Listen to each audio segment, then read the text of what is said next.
We are going to get started. We have a busy meeting ahead of us. So welcome everybody to meeting 139 as we continue our legislative five-year review of the Copyright Act. Today we have with us as an individual Jeff Price, Chief Executive Officer and founder of Audium, Inc. We have from Facebook, Kevin Chan, Head of Public Policy, and Prabir Mehta, Head of Global Intellectual Property Policy. Say that 5 times fast. And we have from Google Canada, Jason J. Key, Public Policy and Government Relations Counsel. And finally, from Spotify, we have Darren Schmidt, Senior Counsel. Welcome, everybody. You will each have 7 minutes to do your presentations. We'll go through all the presentations.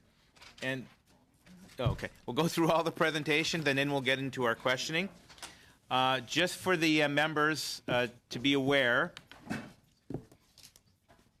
just for all of our members to be aware, that Mr. Schmidt from Spotify will leave at 5 o'clock. So if you have questions from Spotify, front load your questions. Fair enough? Excellent. So we're going to start off with Mr. Price. You have 7 minutes. Geez, I didn't even get my timer going. Oh, it's okay. I will cut you off. I assumed as much. I was doing my best, and there we go. Hi, thanks for having me. My name is Jeff Price. I ran a record label called Spin Art Records for about 17 years, releasing bands like the Pixies, Echo and the Bunnymen, Ron Sexsmith, even a Gordon Lightfoot record. In 2005, I launched a company called TuneCore, which quickly became the largest music distribution company in the world. I changed the global music industry business model. And what I did was I allowed any artist anywhere in the world that recorded music to have access to distribute their music and put it onto the shelf of digital music services where people would go to buy the music. Upon the sale of the music, I also changed how they were paid. I gave them 100% of the money. There was no record label between the artist and the retail shop. They were the record label. So anything that we were paid flowed through to them. In addition, I allowed them to keep ownership of their own copyrights. The traditional music industry had to first editorially decide they were going to let you in, and then upon letting you in, you would assign ownership of your copyrights to them, and then they would pay you about 12% of the money. So we democratized the music industry and let everybody in to put their music onto the digital shelves. When the music sold, they would get all of the money. They would keep ownership of their copyrights. And the company grew very rapidly. Within about a 3-year period, the clients of TuneCore sold over $800 million in gross music sales of their music, the everybody else. And all of this money flowed through and went back to them. TuneCore was paid a simple, upfront, flat fee for its service. So we commoditized distribution while democratizing it. And a number of years into running the company, a very strange thing happened. We were distributing every single month between 100,000 to 150,000 new recordings. Now, to provide some perspective on that, the Warner Music Group, in its heyday, Warner Music, were distributing about 3,600 new recordings a year. We were distributing 100 to 150,000 new copyrights every single month. 50 years in the music industry in a month. These days, it's over 250,000 new recordings a month, going from these do-it-yourselfers, these people that own their own copyrights and get all their money coming back to them. 4 years into running the company, I began to think about the second separate royalty these people got, because it turns out there were two things. Here's an example. Sony Records hired Whitney Houston to sing the song, "I Will Always Love You," which I will sing at the end of this. No, okay? So anyway, Sony Records hired Whitney Houston to sing "I Will Always Love You." But Dolly Parton wrote the lyric and the melody. And those are the two separate and distinct copyrights. Every time that recording streams or downloaded, there were two separate licenses and two separate distinct payments that had to be made. One to Sony for the recording and one to Dolly for the lyric and the melody. And it turns out the clients of TuneCore, the do-it-yourselfers, they're both Sony Records and Dolly Parton at the same time. So every time there's a download or a stream, two licenses and two payments. Now, TuneCore was only collecting the payment for the recordings, not for the lyric and melody. And I began to embark on sort of a curious adventure. Where is the second royalty? I discovered over $100 million had been generated in the second royalty that they had never been paid. because of inefficiencies in the system. There were no pipelines, no way to do this, and began to recover that money. Along the way, as we get to the end of my TuneCore tenure, I launched a second company in 2012. I left TuneCore and I launched a company called Audium. And the $100 million that hadn't been paid to the Dolly Partons of the world, the songwriters, never left my mind.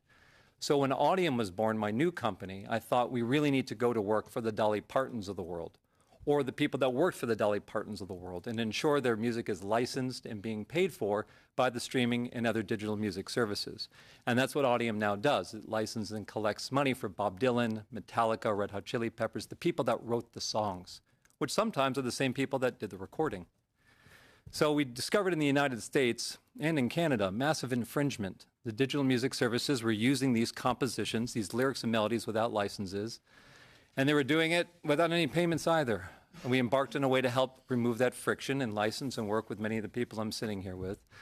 But the things that have really stuck with me, that I want to drive home to you as a committee, the majority of copyrights that are being produced, created, distributed today in music come from the everybody else. They come from outside of that traditional industry. Their market share is growing as far as revenue and market share, while the major music record labels' market share is declining. It's these people that are being impacted by what's happening today more so than here because they're getting the larger market share. And as you go forward in time, the volume of copyrights that are being created will continue to be perpetuated from the diaspora, the everybody else. The really important point is, traditionally, you would have a multinational corporation like Sony, one entity with 3 million copyrights. Now you have 3 million individuals, each with one copyright. Right? And the way these people are impacted is contingent upon rulings, regulations, rates, and so forth, copyright and what should and shouldn't be licensed. But remember now, it's about the individual as opposed to a multinational corporation in many respects. 2 kids in their bedroom came to TuneCore, one example of thousands, wrote a song about sexting, sold over 1 million copies of this song around the world with no idea that they even earned these royalties.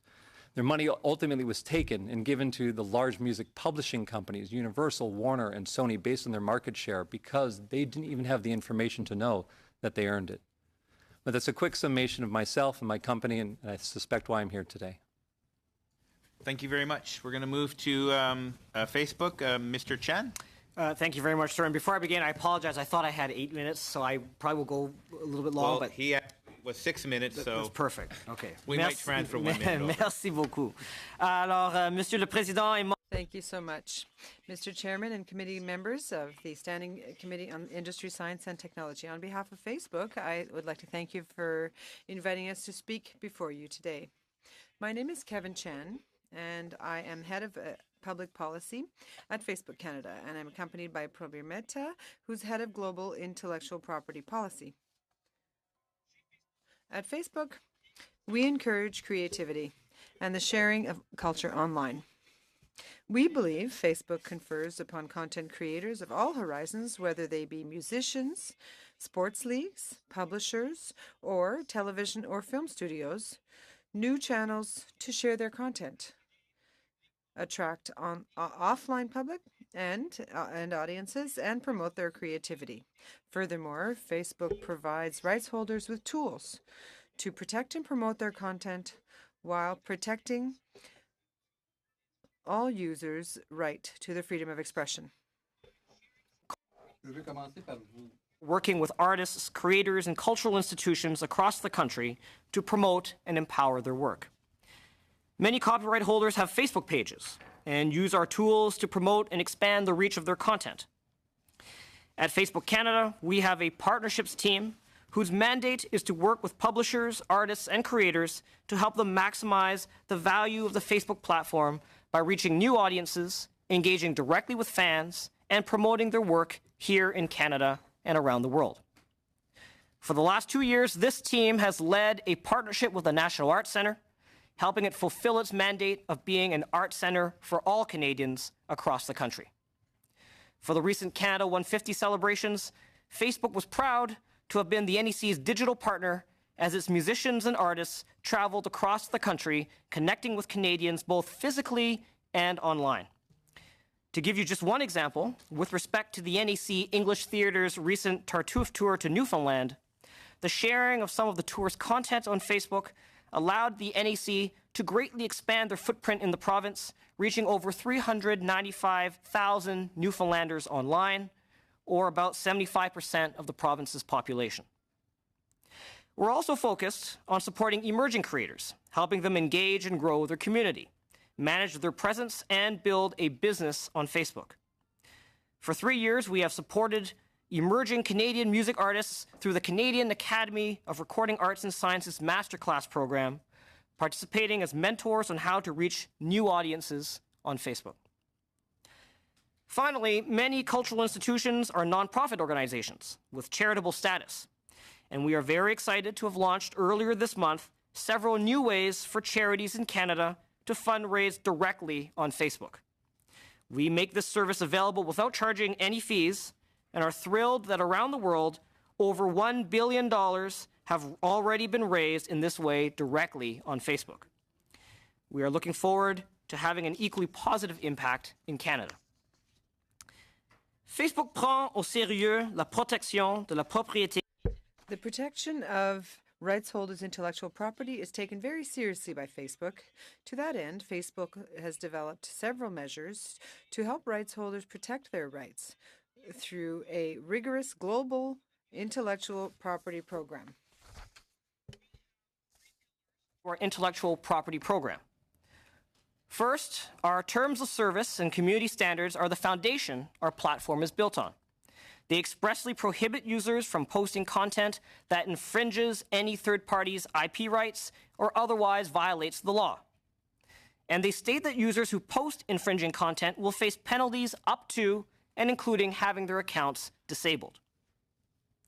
Second, our global IP protection program provides rights holders with opportunities to report content they believe is infringing. We have dedicated channels for rights holders to report instances of infringement, including via our online reporting forums available through our Intellectual Property Help Center. Reports can be submitted for a variety of content types, including individual posts, videos, advertisements, and even entire profiles and pages. These reports are processed by our IP operations team, which is a global team of specially trained IP professionals who provide 24/7 coverage in multiple languages, including English and French.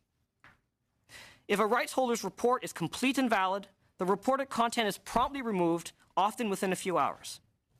We also implement a comprehensive repeat infringer policy under which we disable Facebook profiles and pages that repeatedly or blatantly post infringing content. Users that have their content removed in response to a report are notified of that removal at the time it occurs. These users are also provided information regarding the report, including the name and email address of the rights holder that submitted the report in case the parties wish to resolve the matter directly. Third, we continue to invest heavily in state-of-the-art tools that allow us to protect copyright at scale across our platform, even if no rights holder has reported any specific instances of infringement. We have developed our own content management tool called Rights Manager to help rights holders protect their copyrights on Facebook. Participating rights holders can upload reference files and, when a match is found, decide what actions to take, blocking the video and thereby eliminating the need to continuously report matches as infringing, monitoring video metrics for the match, or report the video for removal. For many years, we have also used Audible Magic, a third-party service that maintains a database of audio content owned by content creators to proactively detect content that contains the copyrighted material of third parties, including songs, movies, and television shows. If a match is detected, that content is blocked, and the user that uploaded the content is notified of the block and given the opportunity to appeal if the user has the necessary rights. In our transparency report released just a few weeks ago, we highlighted data covering the volume and nature of copyright reports we received, as well as the amount of content affected by those reports. During the first half of 2018, on Facebook and Instagram, we took down nearly 3 million pieces of content based on nearly 500,000 copyright reports. Pour terminer, Facebook croit que le In closing, Facebook believes that the copyright regime should represent everyone's interests. This kind of regime, just as Canada's, are flexible and encourage innovation while protecting rights holders' intellectual property. In the future, Facebook hopes that the committee will continue to maintain a regime that encourages innovation in the Copyright Act in order to encourage the development of new content options and new ways for creators to launch their businesses and build a name for themselves. Here before you, we would be pleased to take your questions. Thank you very much, and we're going to move to Google Canada. Jason Key, you have up to 7 minutes, please. Thank you, Mr. Chair. We appreciate the opportunity to participate in your review. Google has over 1,000 employees across 4 offices in Canada, including over 600 engineers working on products used by billions of people worldwide, and ads and clouds team helping Canadian businesses make the most of digital. Canadian businesses and creators of all kinds use our products and services to connect with consumers and monetize their audiences. According to a recent economic impact study published by Deloitte, which I believe has recently been distributed to the committee, businesses, publishers, and creators generated up to $21 billion in economic activity in last year alone, supporting hundreds of thousands of jobs. The essence of Google's remuneration and revenue models is a partnership model. Creators such as publishers, producers, and developers supply content while we provide distribution and monetization, technical infrastructure, sales, payment systems, business support, and other resources. We then share the resulting revenue, the majority of which goes to the creator every time. Partnership means we only earn revenue when our partners earn revenue. It is in our interest to ensure our partners' success and sustainability.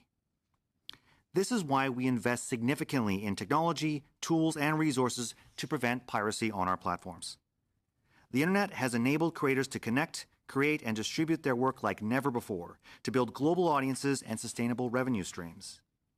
But this new creative economy must ensure that creators can both share their content and make money from it, including cutting off those who would pirate that content. 5 key principles guide our substantial investments in fighting piracy. Create more legitimate alternatives, follow the money, be efficient, effective, and scalable, guard against abuse, and provide transparency. 1. Create more and better legitimate alternatives. Piracy often arises when it is difficult for consumers to access legitimate content. By developing products that make that easy, Google helps both drive revenue for creative industries and give consumers choice. For instance, the music industry has earned over $6 billion in ad revenue from YouTube, including $1.8 billion in the last year alone. To do this, we offer a variety of services: ad-supported like YouTube, subscriptions like Google Play Music and YouTube Premium, and transaction-based like Google Play Movies and TV. We also support emerging forms of monetization, such as in-app purchases in Google Play Games, and YouTube memberships and Super Chat, which allow users to directly support their favorite creators. And we're finding new ways to allow creators to develop other revenue streams, like merchandising, ticketing, and brand sponsorships. We want creators to diversify revenue and reduce dependence on ads or subscriptions. This not only helps them build sustainable creative businesses, but also insulates them against the negative impacts of piracy. 2. Follow the money. Sites dedicated to online piracy are trying to make money. We need to cut off that supply. Google enforces rigorous policies to prevent these bad actors from exploiting our ads and monetization systems. In 2017, we disproved more than 10 million ads that we suspected of copyright infringement and removed some 7,000 websites from our AdSense program for copyright violations. 3. Provide enforcement tools that are effective, efficient, and scalable. In Search, we have streamlined processes to allow rights holders to submit removal notices. Since launching this tool, we've removed over 3 billion infringing URLs. We also factor in the volume of valid removal notices in our ranking results. On YouTube, we've invested more than $100 million in Content ID, our industry-leading copyright management system. Content ID allows rights holders to upload reference files and automatically compares those files against every upload on YouTube. When Content ID finds a match, the rights holder can block the video from being viewed, monetize the video by running ads against it, or leave the video up and track its viewership statistics. Over 9,000 partners use Content ID. They choose to monetize over 90% of the claims, 95% in the case of music, and we've paid out over $3 billion to these partners. Content ID is highly effective, managing over 98% of copyright issues on YouTube and 99.5% in the case of sound recordings. These are just a few of the enforcement tools that we make available for creators and rights holders. 4 and 5, guard against abuse and provide transparency. Unfortunately, some do abuse our tools, making false claims in order to remove content that they simply don't like. We invest substantial resources to address this and publish information on removal requests in our transparency report. Google is generating more revenue for creators and rights holders and doing more to fight back against online piracy than it ever has before. Intermediary safe harbors, like the measures clarifying liability of network and hosting services introduced in 2012, are essential to this. Indeed, such protections are central to the very operation of the open internet. If online services are liable for the activities of their users, then open platforms simply cannot function. The risk of liability would severely restrict their ability to allow user content onto their systems. This is why this would have profound effects on open communication online, severely impacting the emerging class of digital creators who rely on these platforms for their livelihood and curtailing the broad economic benefits intermediaries generate. Similarly, limitations and exceptions in the Act, such as fair dealing, provide critical balancing by limiting the exclusive rights granted so as to encourage access to copyrighted works and allow for reasonable usage. One of these uses is information analytics, also referred to as text and data mining. In order for machine learning systems to learn, they need data-based training examples, and it is often necessary for the datasets to be copied, processed, and repurposed. In some cases, these datasets may include material protected by copyright, like training an automated text translation system using a corpus of books translated into multiple languages. Unless there is an exception to allow this technical copying, processing, and storage, machine learning could infringe copyright, even though the algorithm is merely learning from the data and not interfering with any market for that data or impacting the use by the authors. It is unclear whether this activity would fall within existing exceptions, putting the Canadian government's substantial investments in artificial intelligence and Canada's significant competitive advantage in this field at risk. We strongly recommend the inclusion of a flexible copyright exception that would permit these types of processes and give much-needed certainty. I'm happy to discuss these issues with you in more detail and look forward to your questions. Thank you. Thank you very much. And finally, from Spotify, Mr. Schmidt, you have 7 minutes. Thank you for inviting Spotify to contribute to this committee's statutory review. My name is Darren Schmidt. I'm Senior Counsel at Spotify. I'm responsible for content licensing in Canada and globally. I'm delighted today to talk to you about Spotify, particularly the benefits of our service to recording artists and songwriters as well as their fans, and also, as we've been requested to do by this committee, as well as the Standing Committee on Canadian Heritage, to explain generally the various ways we pay royalties to rights holders, recording artists, and musicians. First, let me introduce the company. Spotify is a Swedish company created in Stockholm in 2006. Our service launched for the first time in 2008 and was made available in Canada in 2014. Our mission was and remains to unlock the potential of human creativity by giving 1 million creative artists the opportunity to live off their art and billions of fans the opportunity to enjoy and be inspired by these creators. Spotify is now available in 78 markets, and we have more than 191 million active users every month, 87 million paying subscribers, and through August 2018, we've paid over 10 billion euro back to rights holders around the world. Spotify is heavily invested in the Canadian music industry and supports the creators of music, whether they be songwriters, composers, recording artists, performers.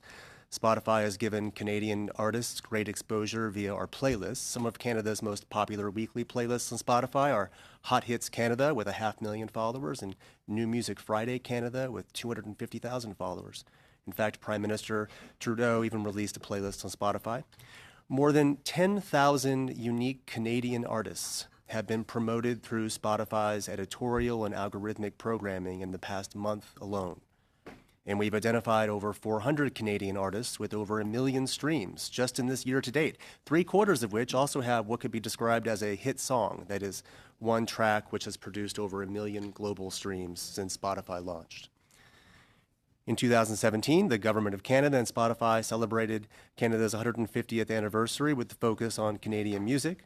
Promoting influential Canadians' playlists across digital outlets, we inspired Canadians to celebrate this nation's birthday with music. The campaign was complemented with substantial advertising, digital media, on-platform support, and just this fall we launched a campaign specifically targeted at growing our Francophone hip-hop audience, including marketing and editorial partnerships with prominent blogs in Quebec. While Spotify does not typically have a direct financial relationship with recording artists and songwriters, as I'll describe shortly, we know that the music industry as a whole is growing again after a terrible run in the early 2000s. Canada, like many markets, entered the steep decline in revenues as piracy sites like Napster, Grokster, and others took off. Broadly speaking, recorded music revenues nearly halved since their peak in the late 90s, and Canada was no different. But things have changed for the much better. Not only is the global music industry back to growth, but so is music in Canada. 2017 was the first year that revenue from music streaming accounted for over half of the overall music market. And the IFPI, that's the global organization representing record companies, has reported that the music industry in Canada has had 3 successive years of growth. Now, this is a remarkable achievement given that revenue from streaming was negligible just 5 years ago. And Spotify, since launching, has been a big part of that comeback story. I want to turn now to providing some detail for this committee about how Spotify licenses its music and how those licenses result in payments to rights holders and creators. By its nature, Spotify's service is one that relies on licenses from rights holders in order to get content on our service and not user-generated content. As I believe the committee is aware, music has 2 separate copyrights associated with it, one for the composition, a separate one for the sound recording. The copyrights to the songs are typically held by music publishers, while the sound recordings are typically owned by record labels. Spotify obtains its licenses from both sides of this divide. For the sound recordings, we obtain global rights from large and small record companies, as well as, though rarely, some recording artists directly to the extent they control the rights in their own recordings. On the music publishing side, that is, for the songs underlying the recordings, the world is much more fragmented and difficult. This fragmentation has 2 primary causes. First, unlike sound recordings, it's relatively common for a musical composition to be owned by several different entities. Consider the track In My Feelings by recording artist Drake. The copyright for that track is controlled by a single record label, Cash Money Records, distributed by Universal Music Group, my former employer. But the song underlying that track has 16 different credited songwriters, along with 5 different music publishers, each controlling a different percentage of those rights. So here we have an example of per-work ownership fragmentation. Second, depending on the territory, different kinds of entities or royalty collection societies control different kinds of rights. Canada is a good example. In Canada, Spotify has a license with SOCAN for the public performance rights of the compositions, but the reproduction right or the mechanical right for those same composition comes from other entities, primarily CSI, itself a joint venture between CMRRA and SODRAC for now, along with some others. So Spotify pays SOCAN, CSI, and others, and those entities in turn are responsible for distributing those royalties to rights holders, songwriters, music publishers. I should note that I'm leaving a lot out for the sake of brevity, primarily about how in Canada, unlike in some other territories, there's no blanket mechanical license, which would be very helpful. And it's my understanding that certain statutory changes are under consideration today or soon that could effectively remove the existing blanket license for public performance. These issues and the resulting increase in fragmentation that they represent make it more difficult to ensure that songwriters are identified and appropriately paid for their contributions. There are a lot of other changes forthcoming in the market, with, for example, SODRAC being purchased by SOCAN. These changes, too, may substantially change the licensing landscape. In any event, the fact that Spotify pays entities who then distribute royalties to their members means that Spotify does not generally have visibility into the amount that an individual creator receives for their creative contribution. This is true in Canada and also in the rest of the world. In summary, Spotify was a late entrant into Canada due to our determination to respect copyrights and seek licenses rather than rely on copyright safe harbors. Since launching in late 2014, our story and that of Canadian music has been one of success. Today, millions of Canadians are choosing not to pirate music, but to access legal music. And this encapsulates the origins of Spotify, an innate belief that if we built a legal and superior alternative to stealing, artists and songwriters can now thrive. Now that work has begun, and we still have a long way to grow. Thank you for letting us contribute to this study, and we look forward to answering your questions. Thank you very much. We're going to jump right into our questions. And just, again, a reminder that Mr. Schmidt does have to leave in an hour, so if you have specific questions, make sure to ask them up front. We're going to start off with Mr. Longfield. You have 7 minutes.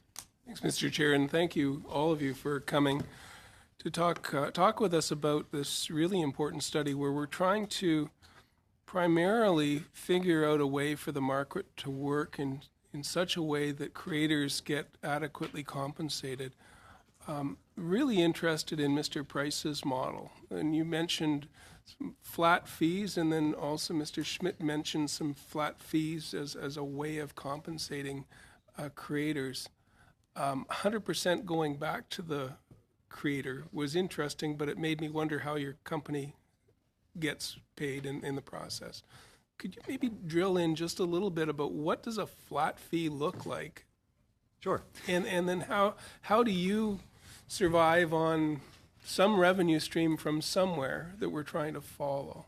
Sure. Well, I'm no longer with TuneCore. I left 6 years ago. Think of TuneCore or other entities like it as Federal Express. You pay them a fee to deliver a package. And just like Federal Express, so did TuneCore generates its revenue. They got paid a fee for a service that would distribute and place the music onto the services of Apple Music, Spotify, Deezer, Symphony, et cetera, et cetera. So it was a fee for a service model, much like buying a pack of guitar strings. Okay. What I find fascinating is there's never been more revenue generated off of music than today, with less of it going back to the creators. Right. Some numbers have been bandied about up here, and I want to provide perspective on those. 1 million streams on Spotify generates in the United States, and somewhat commiserate in Canada, somewhere in the neighborhood of approximately $200. Okay, that does not make a living. And what's interesting is the value of getting 1 million streams is you probably have at least 100,000 people streaming your music. How much would you pay as a technology company to hire someone to bring you 100,000 users? And what is the financial value of that to an investor or an IPO? And this is unfortunately where we have a diversion of interests. Pandora's never made money. Spotify, a market cap of over $25 billion, has never made money. YouTube, before it was acquired for $1 billion, never made money. The value of those entities was predicated on their market share. It's the musicians' music that attracted the users to utilize the technology, which was rewarded by finance and Wall Street in the form of IPOs and sales. And there's nothing wrong with that. But what I do have an issue with is when I hear these companies getting upwards of $1 trillion market cap, a $500 billion market cap, who have aggregated the world under the umbrellas that we're sitting with here, Facebook, Google, Spotify, wonderful companies, hundreds of millions, billions of users aggregated under those umbrellas with market caps up in the tens of billions, hundreds of billions. And you're turning around and giving someone, this is a real royalty rate in the United States, 0.0001 per stream on their ad-supported platform. Something's not right. Yeah.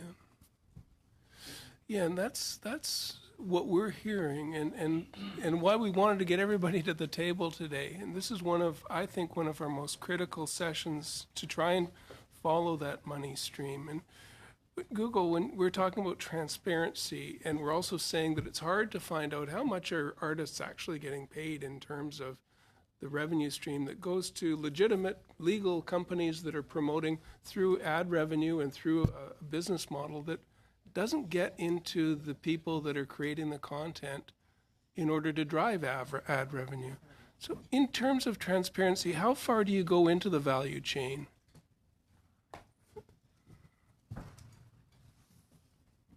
Mr. Key. Oh, sorry. I apologize. I didn't the question was addressed to me.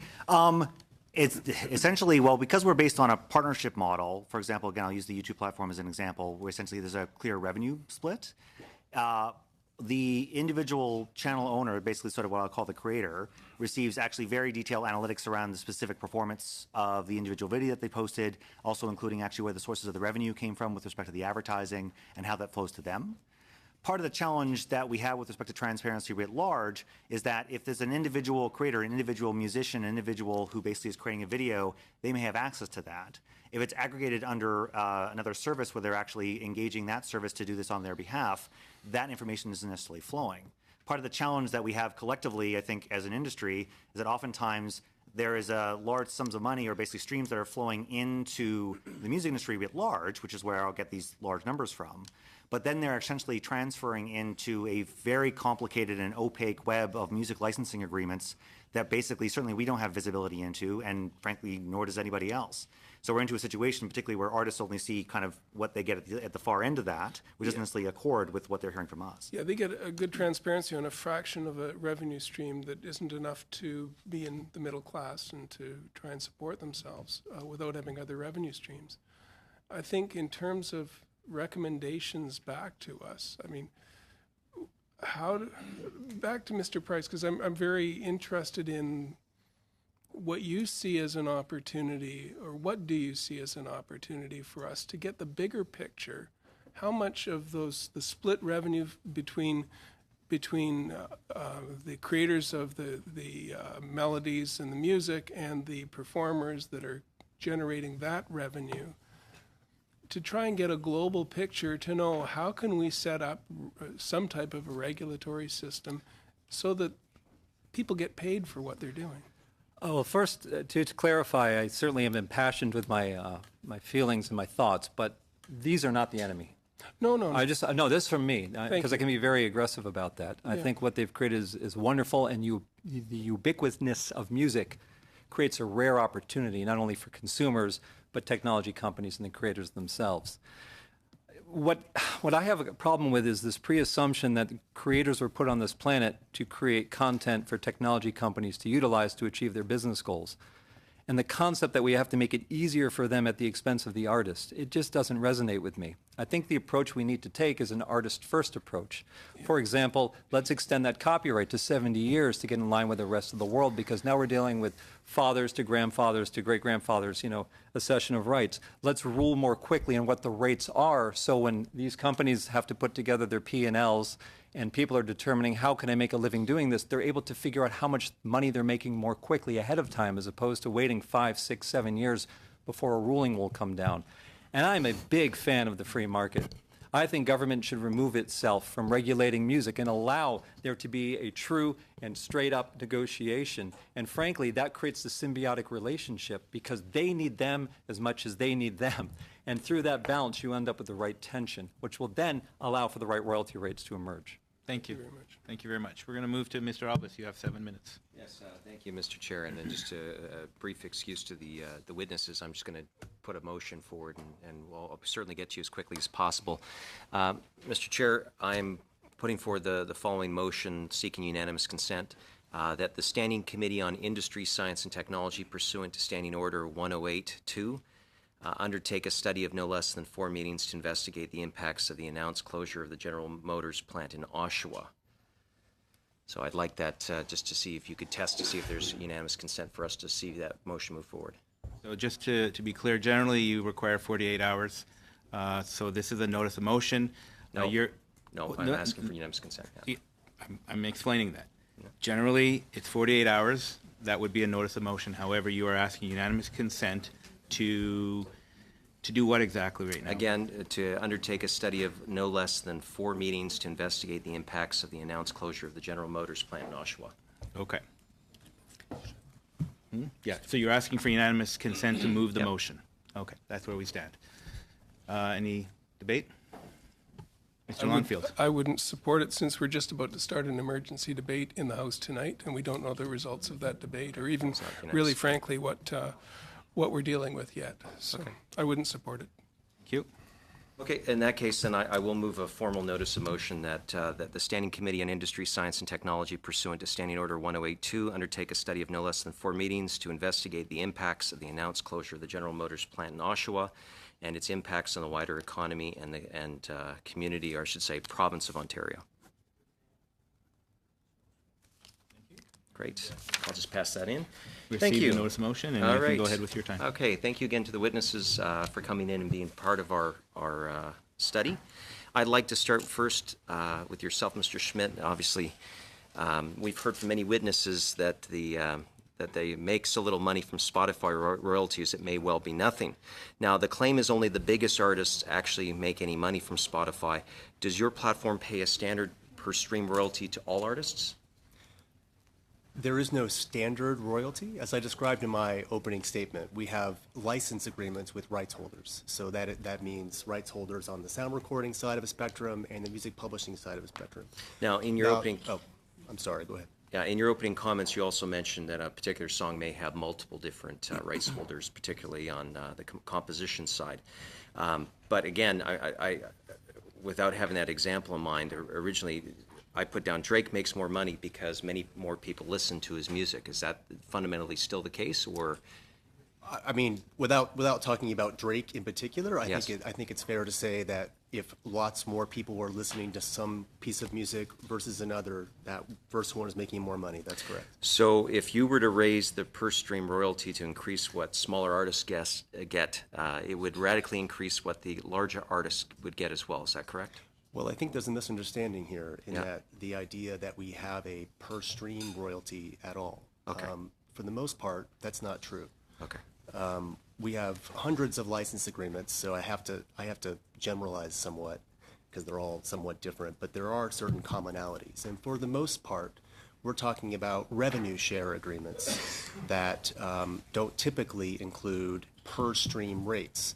When people talk about per stream rates, they're usually backing into that rate after the fact. They see there's a number of streams on the service, they see a payout, and they do this simple calculation and like, oh, that's the per stream rate. But that isn't how we do it. It really is a function of how much revenue we're bringing in, both on our premium service, which obviously brings in a lot more revenue, than our free service, which brings in less. About 90% of our revenue comes in from our premium service. I think it's reported in the financial press that we pay out 65, 70% of our gross revenue out to rights holders. And that's one reason, as Mr. Price mentioned, that at present Spotify is not profitable. Okay. So, and again, that being said, that you have some that are more, because I know you have to generalize in some cases because there's a lot of complexities to your business. Would an increase in royalty payouts generally make you have to increase the subscription costs for Canadian consumers? That's the point I'm trying to get to, is that would changing that model cost more for Canadian consumers? I guess, could you restate the question a little bit, because I'm not sure I follow. Well, the, okay, the so if and then. Okay. When we're discussing the issue, because I do recognize there's different rights holders, and you might have a collective that might collect more in a certain case, or you might have an artist that may directly contract with you. That isn't often. But what I'm trying to say is that if you have a higher stream cost for a particular song, does that inevitably mean if we were to give more to a smaller artist, that would also mean that probably the larger artist would demand more income as well, and therefore would increase the cost? Because we keep hearing over and over that again, and Mr. Price referenced it earlier, that there's more money to be made in this space, but it seems the artists themselves, are getting less. So again, I'm trying to ask, why is it so that anytime we suggest that smaller artists should be remunerated more in some way, will that have then a greater cost to the final consumer in order to do that? Because I don't see the big producers or the ones that receive more revenues wanting to see their revenues go to someone else. It is possible that what you're talking about would result in greater cost to consumers.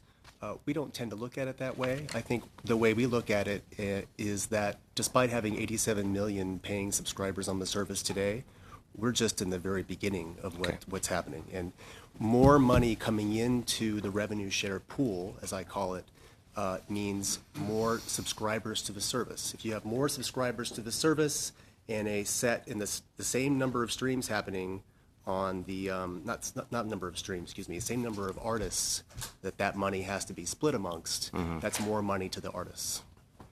Okay. So I'd like to go to Mr. Key. Mr. Key, specifically, many witnesses suggested that we should remove the safe harbor provisions in order to force companies like yourself to be liable for infringing content on your platform. Now, in a world where every day 65 years of content are uploaded to YouTube every single day, could your business operate without safe harbor? No. Okay, so I understand the liability for content that a platform itself uploads, but anyone can create a YouTube account and upload any music, video, or any other infringing product. So your Content ID system will probably flag that, but we know that that system has problems. I've heard about them. Is the concept of user-driven content incompatible with platform liability? I wouldn't agree with that. Number one, it's also worthwhile noting, like on the music side, we're actually a licensed platform. We have thousands of license agreements with collectives, publishers, labels, basically worldwide, that basically feeds both what we call YouTube Main, the general kind of online video platform, as well as some of the specific music-related services that we have, like Google Play Music or YouTube Music. So number one, we're operating in a licensed environment there. Secondly, with respect to the broader user-generated content, despite the fact that we had the benefit of the safe harbor, which allowed us to operate the business, it still didn't stop us from implementing our Content ID system in order to basically manage that content, which I think is actually one of the most powerful copyright management tools on the planet, in terms of the fact that it allows all rights holders of any class, whether they be music or any other types, to monetize content that are uploaded by users and make revenue off of that content. Or if they choose, they can block it to take it off the platform. If they want to drive revenue to basically other platforms, they can do that as well. And that certainly didn't stop us from introducing that and allow us to work with partners so they could actually monetize. So essentially, I think user-generated content aspects are actually critical to an open internet. This is the whole point. We have any number of very successful music artists. Lately, it's actually been Shawn Mendes who essentially made their mark on the platform. But for open platforms like this, they may never have been discovered. Justin Bieber is another classic example as well. Thank you. Thank you very much. Monsieur Nantel, vous avez 7 minutes. Mr. Nantel, you have 7 minutes. Thank you, Chair. If I try to get the little machine. J'aurais voulu poser une question à Monsieur Price d'abord. I would like to ask Mr. Christ a question first and foremost, because we're talking about copyright, since you're an author, and then we can talk about users' rights after that. But since Mr. Schmidt has to leave by 5 o'clock, would like to ensure that I get to speak with him too. I heard you by video conference from New York when I was at the Heritage Committee. I was wondering if you had an answer to my question that I can ask once again if you wish. It had to do with the numbers for authors, composers, producers. I'm talking about Pascal Bussière and as well as David Bussière. So David Bussière from who's very successful and had a play that was very successful, played on the radio, but I believe that it was about $17,000 that he received for his single played on the radio. It was a big hit. I think it was about 3 years ago. What was very eloquent and what I asked you was that for the same piece of music for around the same time, the rights he received, was $11 rather than $17 per play. So imagine if ultimately the dominant model that streaming platforms like Spotify come into play, and that's the problem here, as Mr. Price was saying. All of your products are wonderful. My girlfriend just subscribed to Spotify. She loves it, but that's not the problem. The problem is when you're a contributor, then you contribute content, as Mr. Price was saying, you can't make a living anymore. So how can you explain, and I'm not sure if you understand how clear and comparable it is, it's the same time span, it's the same kind of hit, it's the same type of audience in Quebec. On the radio, he was getting $17,000. On Spotify, he made $11. How can you explain that? So to start with, I want to apologize if you did not get a response to this question after our first committee hearing. We sent a letter to the committee. I don't know if you saw it, but we sent a detailed response to this question, among others. And I don't have that response, that letter handy, but we do have that. And so now I need to, I'm sorry to say, operate on some memory about what. Just like me, I hope yours better than mine. But I want to stress that I don't know the mechanics, unfortunately, of how radio airplay gets paid in Canada. All I know is how Spotify pays. Also, I should say that we don't typically have relationships directly, and I know this is frustrating to hear, but I don't know what happens in the value chain from when we pay the rights holder, the copyright owner. In this case, it might have been a record label or some other entity, and what they then pay to the artists. Now, that artist might have an unrecouped advance. That often happens in the record label landscape. Let me tell you right away, this is not the case. Like I told you, this is a very articulated, well-managed little team. He's got his own publishing, he's got his manager, but the deal is not there, clearly. And when we're comparing $11 and $17,000, I guess we made the point. And I'll probably push to Mr. Price, but the situation can be less dramatic for bigger artists with bigger markets who can still make a living out of it, and probably a very good living if you have a... But even an artist like the one who sang Happy from the Despicables, what's his name again? Pharrell. Merci beaucoup. Pharrell Wilson. Pharrell Wilson? No, Pharrell. I just know him as Pharrell. Williams. Anyway, Pharrell, he complained so much that he get, I would say, my approximation, let's say about, I would say $3,000, $300,000 for that song. It is ridiculous. I mean, at the time, let's say 20 years ago, that same type of worldwide hit who made everybody dance in the street and feel happy would have bring him in something like $3 million. And which would be very normal because he enlightened the life of everyone, which is the beauty of music. So let me just make it clear, and I will check out that submission that you have sent on this question. But I can't wait to see it because clearly this is something that you're tough to hate because you have a great product. And it's the same for Facebook, and it's the same for Google. We all know that Google is in the top 5 of the most loved brands in the States, both Republican and Democratic side. What can you can't be against Google. I use it all the time. But the reality is that in some markets, like I said many times to you, I said to you, we are not a northern domestic market. And we have a bubble of France for who copyright is super important, just as it is in France. And so I don't want to... I need to make sure that Mr. Price gets to say something, because my understanding, and because in Quebec we have a very articulated industry that is, we know each other very well, and we have a super large importance of local content in our consumption, maybe TV or music. But for us, we see the big difference. But Mr. Price, as an American artist, composing and being so involved everywhere, would you agree that there's a mystery deal that's been done in the micro pennies that are paid to artists? How on earth can publishing house sign such deals with the streaming services? You have about 30 seconds left. So. He'll stay. He won't. The short version is because of regulations from the government and the acceptance by the traditional music industry, it's created a flawed system. That combined with the fact, and forgive me, the product isn't being sold at the right price point. Sorry, but $10 a month for 35 million songs, most people don't want 35 million songs, and it's too low of a price. Now, is that bad for consumers? Maybe for those that want to pay less money to have access to music. But you can't squeeze blood from a rock. If you want to have more money, you need to charge the appropriate price for the product. Everybody wins then. Then they'll be profitable. The artist will make more money. Sure, you'll have a smaller consumer base utilizing the service, but so what? Thank you. Thank you very much. And before we move on to our next questioner, Mr. Schmidt, we all have a burning desire to see this letter. So if you could forward this letter to our clerk, that would be great.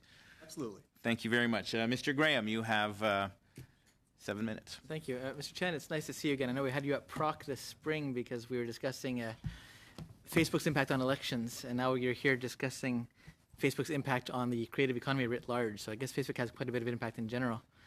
But I want to talk a lot about Content ID and Facebook's equivalent. Now, in September, a pianist named James Rhodes uploaded a video of himself playing Bach to Facebook. And Facebook's copyright filters triggered the content, and it was removed. and he had a great deal of difficulty getting that restored. So even at life plus 70 years, the Bach that he had played would have been out of copyright for about 198 years. So I'm wondering what we can do to avoid abuses, or what you are doing to avoid abuses in the system. Because as far as I can tell, it's a system that assumes guilt, and then you have to prove innocence. I think that applies to Mr. Key as well for the content ID. I'm sorry, I just want to confirm, sir, you're referring to a piece of Bach that was uploaded and That's right. then... So James Rhodes played Bach on his piano and uploaded the video to Facebook, and Facebook's content ID equivalent, I don't know what you call it, triggered and said, I'm sorry, Sony owns the copyright on Bach, which is patently false. Interesting. Yeah. So I'm not familiar with that particular example. I think you are right. Well, so grosso modo, how it works is that for any reported piece of content, as I mentioned in the opening statement, certainly an individual at Facebook would review that report and sort of ensure that first the information is complete for the reporting, and then that it's a legitimate or a valid request for Well, how many for reports removal. do these people have to go through in a day? Well, as I said, I think we had close to 500,000 reports, I think it was, in the last half of 2018, or the first half of 2018, and that resulted in about 3 million copyright takedowns globally. But I think there are some other things that we do have to complement that, which are sort of automated systems, and potentially, again, not knowing the specific case, I couldn't say, but... It's just an example, because this kind of case, I've seen it many times. Potentially- my Facebook feed of all places. Right. So potentially this could be an automated system example. I would obviously also want to add, and I'll turn over to Prabir in case you have something to add, Prabir, but I think the concern for us is always, indeed, as you point out, sir, always the concerns about false positives. So we want to be tough to ensure that we are protecting the rights of rights holders. But I think on the flip side, and that's why I kind of mentioned that we as a platform, we always want to be careful about how we balance this, is you don't want to be so aggressive that you accidentally take down something legitimate. And I would never say that we're perfect. But again, not knowing the specific case, I couldn't give you a satisfying answer on this one. But maybe, I don't know, Prabir, if you have some thoughts on it. No, thanks very much. And just I would add that, with every system, we're always looking to make it better, and our systems and the engineers and the personnel that work on this are constantly sitting down with right holders and users to try to, again, if I sort of understand correctly, if it was Rights Manager, this is a system that relies on input and feedback. So again, not sort of not familiar with the specific case, but again, like everything, we're constantly trying to make it better. Can anybody in the world, and this applies again to Mr. Key, I don't know if you have any comments on the previous question before I go to the next one. Just to quickly comment on that, you actually highlight a challenge that we have when we implement systems like this to certainly go well above and beyond our minimum requirements under United States, European, or even Canadian copyright law. We have a core challenge in terms of balancing those rights. For Content ID, it's actually why we have an appeal system. The idea being is that if something gets claimed that shouldn't be claimed, you appeal it. And then ideally, actually, the claim will be released because, in this case, it should never have been claimed in the first instance. But it's still a guilty until proven innocent system for both companies. In terms of the assumption that was being made because a match was being made, that's correct. Okay. Can anybody in the world upload, Mr. Chan, I don't know if Facebook have a name for Content ID, so I don't have to keep referring to Content ID? It's Rights Manager. Rights Management Content ID, great. Now I've got two terms, thank you. So can anybody in the world upload their content to these two systems? Or is it only companies or larger copyright holders that can do so? Start. So actually, it's only larger companies that can, because it is an extraordinarily powerful tool. It requires quite a bit of proactive management. So we actually have 9,000 Content ID partners. Generally, these are larger entities that have large libraries of content that require this kind of protection, and also have the dedicated resources to actually manage it properly, especially because you can control the way the system manages for each individual territory in a very nuanced kind of way.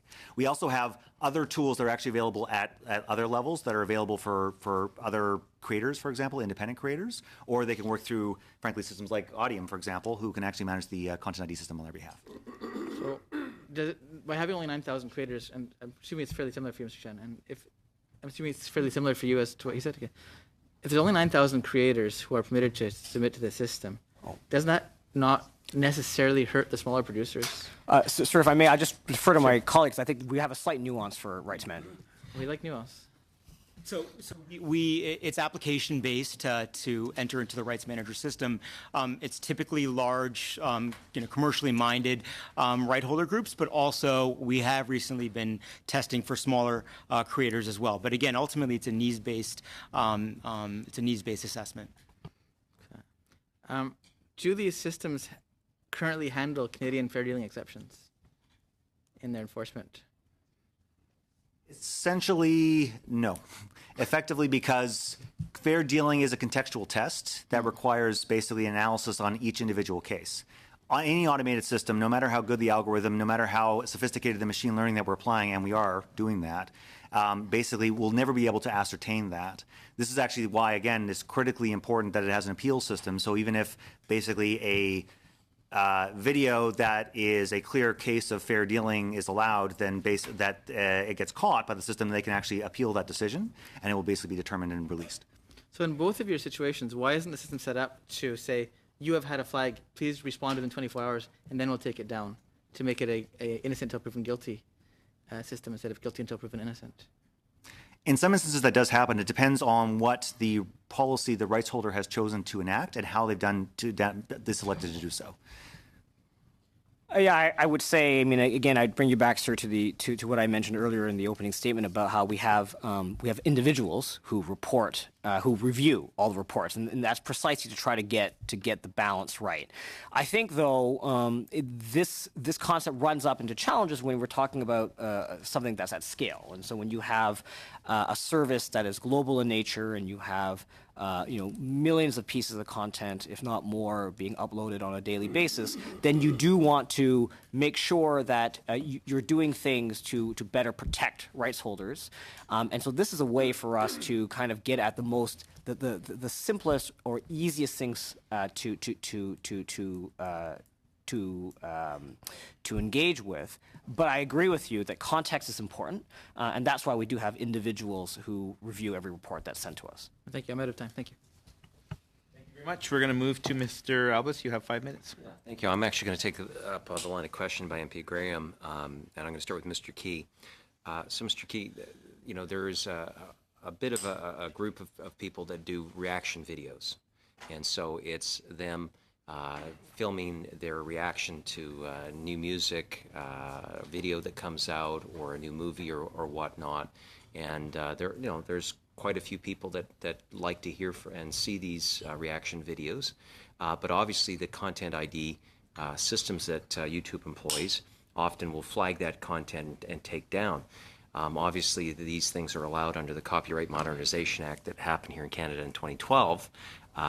Where reaction videos were allowed. So in regards to how YouTube and Google itself, I guess, flags and then takes down these, doesn't that raise questions about whether or not the system you're utilizing is complying with the law, or in fact just taking down content that people are spontaneously generating themselves?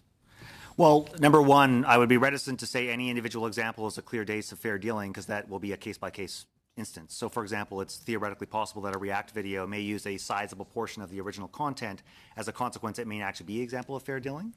But you raise a fair point with respect to how we balance those individual rights. This is actually, again, why the appeals process is critically important. And so what happens is, in the event is appealed, and if the rights holder decides, no, I'm not going to release this claim, then what happens is that the individual user who got flagged incorrectly can then basically reject that, and in which case the video is permitted, and the rights holder would have to file a formal takedown notice to remove that video, at which point it goes into a counter notice provision, because therefore we have a dispute between two rights holders that we actually have to let them sort out amongst themselves. So it's interesting you talk about this, because the appeal process, because my office has been reaching out to content creators to hear their concerns, and some of the feedback we've had is contrary. We've heard from a creator who paid for a licensed audio clip to use in a video. Now, they used the clip legally with a license and got a copyright strike.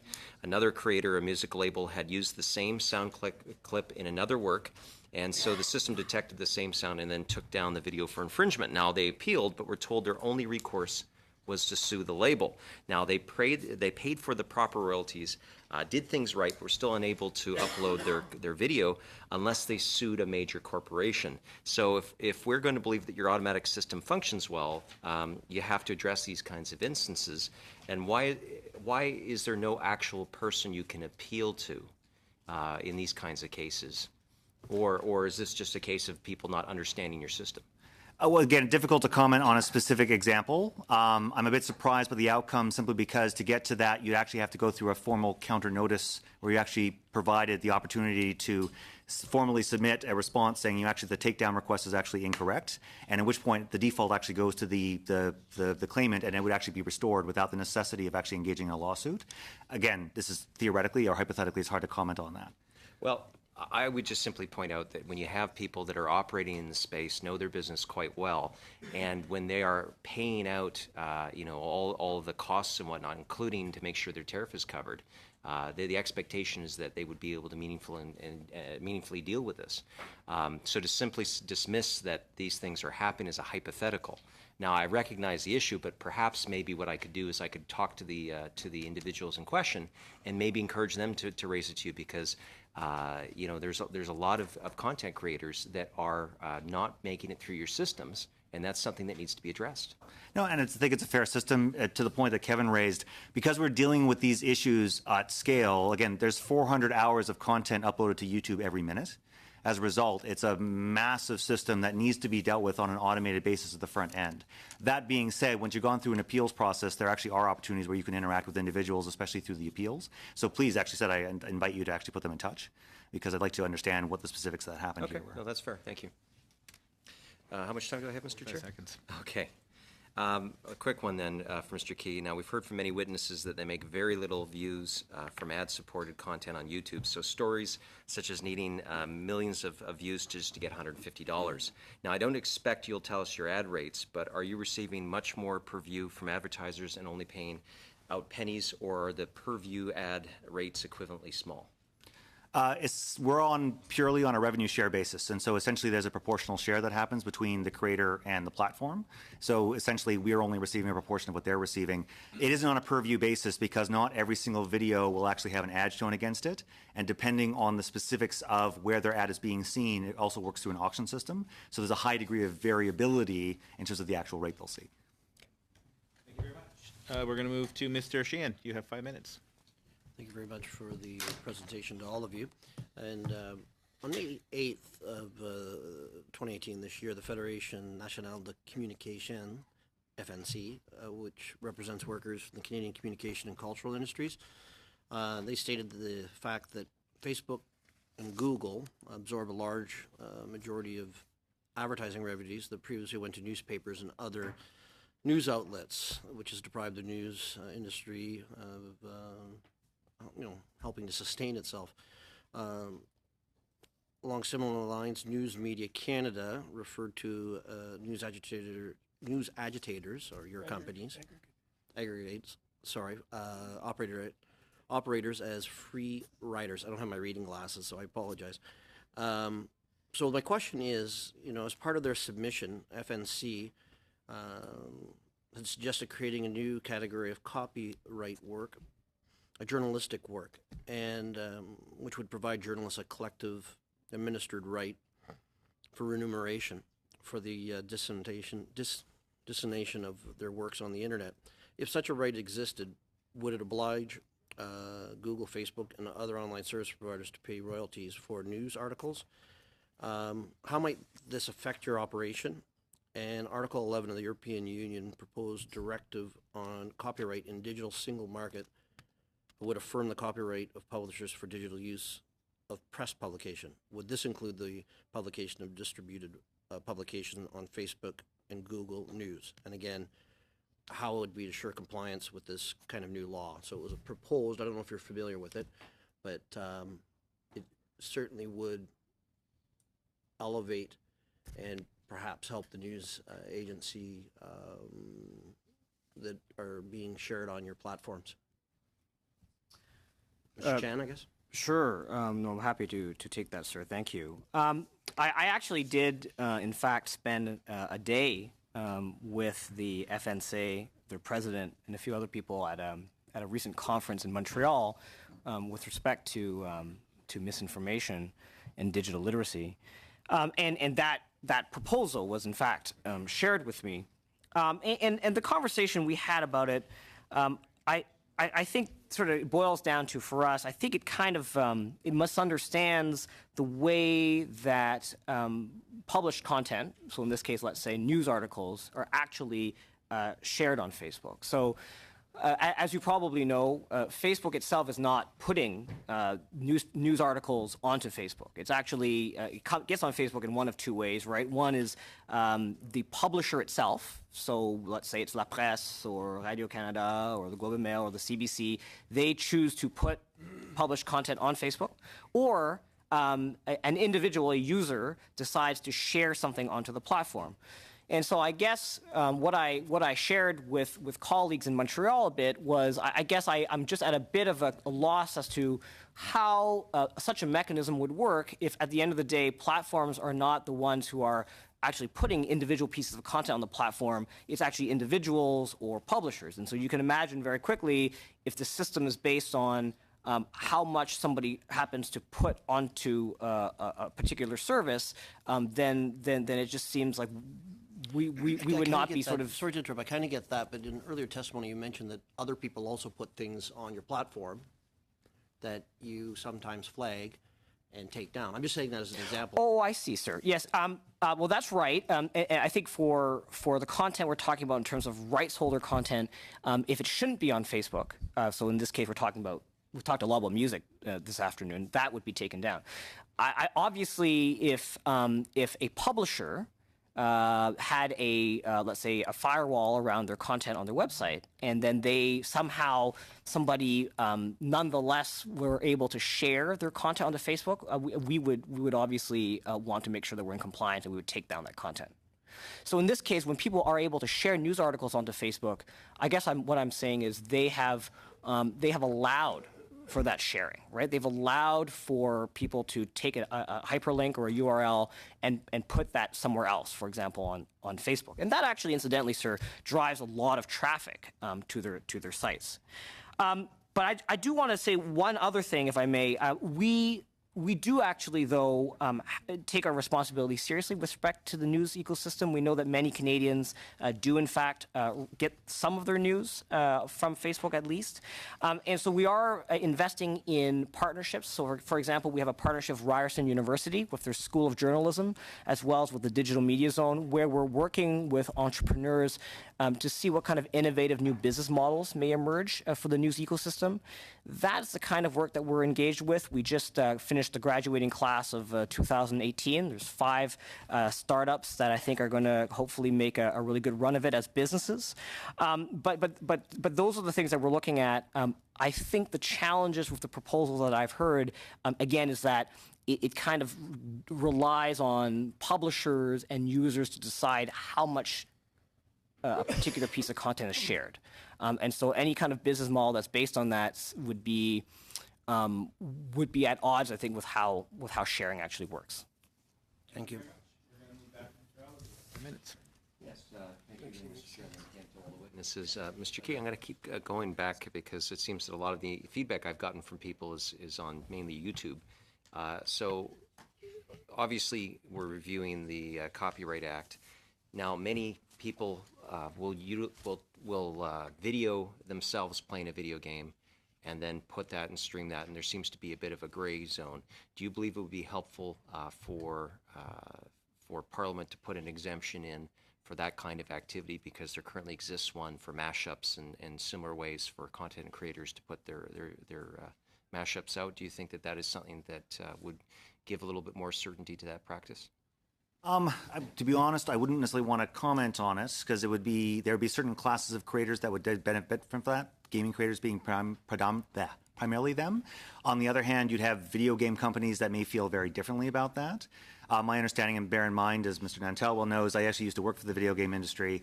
They have, generally speaking, a fairly permissive attitude towards this particular type of activity, largely because when a video game creator is making a video of them playing the game, it's not competitive to the actual game itself, and they actually view it as kind of marketing. So I'm not asking what video game developers, though. I'm talking as a platform. What is your perspective? Because people are taking their content, the video game that they play, their reactions to it, their friends playing on it as well, and then loading it up onto your YouTube system. So do you think that would be helpful in terms of platform certainty in regards to the practice? I think basically Google doesn't have a view on it, simply because it's a question of whether or not there's an exception that allows gaming creators to benefit from utilizing that class of work themselves, versus whether or not you're removing the ability of the games industry itself to benefit from this activity. Mr. Chan, do you have any suggestions on this? No, sir. We don't really. In that case, I'd like to ask just about the new European rules that make platforms liable for infringement. Could either Facebook, through yourself, Mr. Chan, or Google, Mr. Key, point out about some of these new rules and whether or not your platforms can operate under those conditions? We've had a number of witnesses that have come forward to this committee asking for similar provisions. I believe the CEO or some quite high up on YouTube has actually suggested that it's a very difficult environment to be working under. Mr. Chan, maybe you can go first. Sure. I mean, I would just say once again, our enforcement of these of any kind of illicit or infringing content is pretty good where it stands, and so you'll know, sir, that in terms of music content, at this point, we are removing that content when it's being detected or when people report it and it's a valid request. I think if your question is with respect to ideas about undoing intermediary liability protections, I think that is indeed challenging. I think it's challenging because without those kinds of protections in place, platforms that are able to host a myriad of content, not just rights holder content, but including people's free speech, would be at risk. And I think that is just not the type of tradition that we approach these things from here in Canada. And I think that if these sorts of things were to be pushed to their logical end, I think you would find that platforms of scale would be very challenged and would in fact reduce the ability for, in this case, for artists and rights holders to be able to reach large audiences. I'd say we share that view. We've certainly been flagging some of the challenges with the current articulation of Article 13. It's worthwhile noting that the Article 13 itself, the specifics of it actually are still in the process of being determined. There's actually negotiations happening between the three areas of the European Union, but it's more in terms of what the potential implications are, which is actually what motivated Susan Wojcicki to write an op-ed to mostly alert the creative community to the concerns. Primarily from a YouTube perspective in particular, the challenge would be, if the platform is liable for all content on the platform, we can only host content that we are absolutely assured is completely cleared. And for the vast majority of YouTube creators, that's very difficult to assure ourselves of. You've raised a number of good examples during the course of this discussion where there's a lot of different copyright elements in terms of the video, in terms of who actually has copyright ownership of what. Even in the case of music, sometimes the ownership is not necessarily clear just because there could be any number of songwriters who were basically involved and so forth.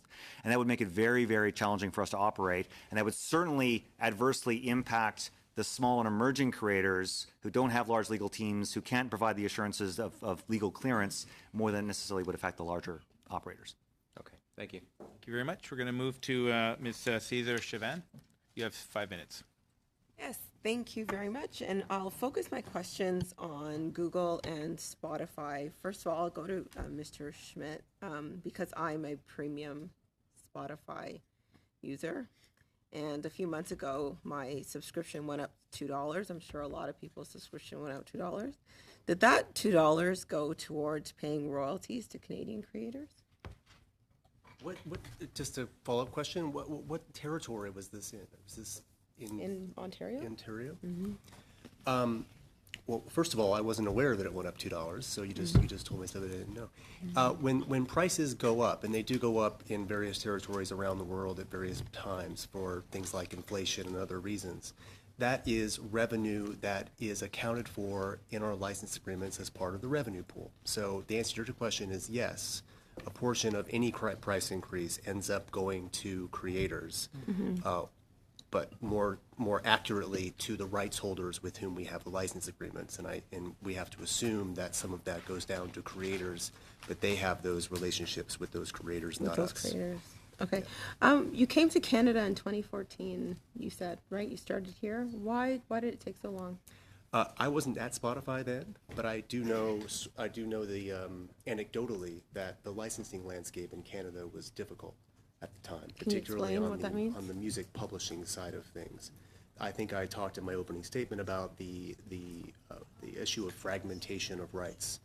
On the mechanical rights side, in particular, it's difficult in Canada to get full coverage of rights when you're licensing from an entity like CSI, who I think practically speaking only controls perhaps 65, 70, 80% of the market, and it's that long tail that becomes your problem, and you need to find who controls what, get licenses agreements in place to the extent you can. Sometimes it's just unknown who you should approach to get licenses because there's a matching problem. How do you know for any particular musical composition which sound recording it matches to? It's a much more difficult problem than people realize. It's a worldwide problem. It's been a big problem in the U.S. as well. And I think that explains, for the most part, what took us so long to get into Canada. Okay. So we've had some testimony from previous witnesses that said that the royalty rate for semi-interactive and non-interactive webcasting for copyrighted works in Canada is almost 11 times lower than the equivalent rate in the United States. Does the Canadian rate constitute fair and equitable compensation for creators? That could go to Google or to Spotify. I'll go. That surprises me. I'm not sure I understand that data point. 11 times lower than the equivalent rate in the U.S.? The royalty rate, yes. And I think you might be talking about resound, which we don't utilize. So Yeah, so my understanding of that is actually specifically, it was a tariff rate, I believe it's tariff 8 that set that rate. For ourselves, in part because of the challenges that we actually experienced with respect to the Copyright Board, we didn't necessarily rely on the tariff rates very frequently. We actually would negotiate our own arrangements with the collectives. And so as a consequence, that actual rate didn't apply to the majority of our services. Certainly doesn't at this point, as my understanding. Okay. Same with Spotify. So at the beginning, Mr. Price said a number of points, which he gave all companies across the board some credit for, saying that you guys are really good companies, but the percentages that were allocated to creators was 0.000 something. I can't remember how many zeros he used. Do you have any rebuttals or any comments to Mr. Price's some of the statements that he made? Or they were fair, accurate? Well, I think he flagged certainly a great number of many challenges that certainly artists are facing. Some of this has to do with just fundamental changes that have happened to the underlying economics of the music industry over the past 20 years.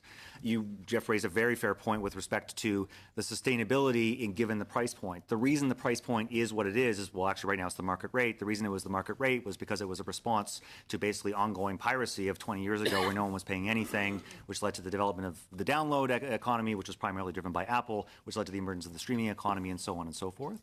And so we're in a situation where there's been a great deal of consumer surplus where consumers benefit basically from access to these massive libraries of music, but that's now the consumer expectation. Moving away from that, certainly too aggressively, would be a real challenge. And so essentially we're having a much greater number of artists who are essentially going from a smaller pie. So that's creating some challenges. One of the things that we are very focused on with YouTube in particular is actually ensuring that we can activate alternative revenue streams for artists, recognizing that sometimes royalty rates alone are not going necessarily to help them.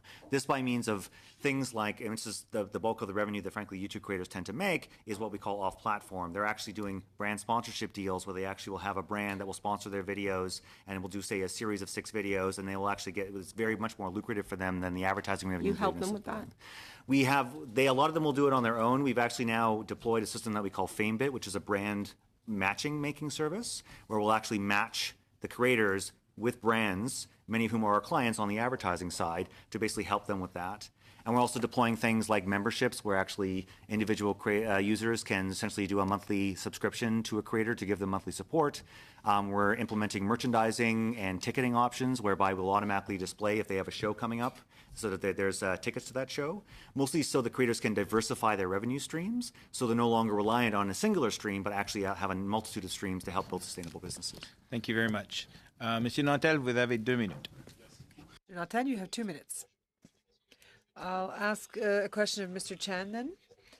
When it comes to Facebook, first of all, if a television show or a show is shown on Facebook, there is no advertising revenue that's shared with those that have produced and paid for the production of that particular item. So the question I have for you is, don't you think media should be able to share, the media can share content in your platform, but while earning some of the advertising revenues that you're generating from that content? Yes, thank you for the question. Just to clarify. Is when, let's say, a broadcaster puts a show of their own volition, they put a show on Facebook, shouldn't there be, or should we not think about ways to, in some ways, compensate them for that? Since the audience is there, and since they may feel that they want to be seen like that demo guy who plays a song and wants to be discovered by a LA producer. Right. So we have CBC putting a series on your thing, and there'll be zero revenue. Yeah, I think, again, without alluding to too many specifics of the future, I think you're right that what we want to do is find new ways of compensating various entities that have presences on Facebook. I think around the world we have experimented with things like ad breaks, so you can almost like a digital version of a commercial break, if you will, for videos. And I think over time, as we refine this model, this experiment, we certainly hope to be able to present a more robust suite of compensation options for producers. I don't know, Prabir, if you have anything to add on that? I would also point to sort of one of the functionalities of Facebook is we complement these offline business models. I think my colleague from Google mentioned this, that in a lot of ways you find users connecting and sharing around a shared viewing event on TV, whether it's sports, whether it's an awards night, and it actually, in many cases, has increased engagement offline. So I wouldn't look at it as a zero-sum game. I would look at it as actually a win-win opportunity. Yeah, but on the other end, we know that if it was just sharing, it's sharing and it's visibility, but you also sell advertising, and so you're eating the pie. But I would just want to ask you on this, didn't you voluntarily agree that in mid-2019 you're going to add GST to your transactions, even though you're not forced to do it by the government? That's correct, sir. What we have indicated is that by the end of 2019, we will move to what's called a local reseller model, where we are going to have a base of operations in Canada, where such that the taxes that we pay based on revenue that we make in Canada from the sales team in Canada will be transparent, and people will know exactly sort of what we take in and what are the taxes that we pay. And would all advertising bought in Canada would be going through this advertising sales team in Canada?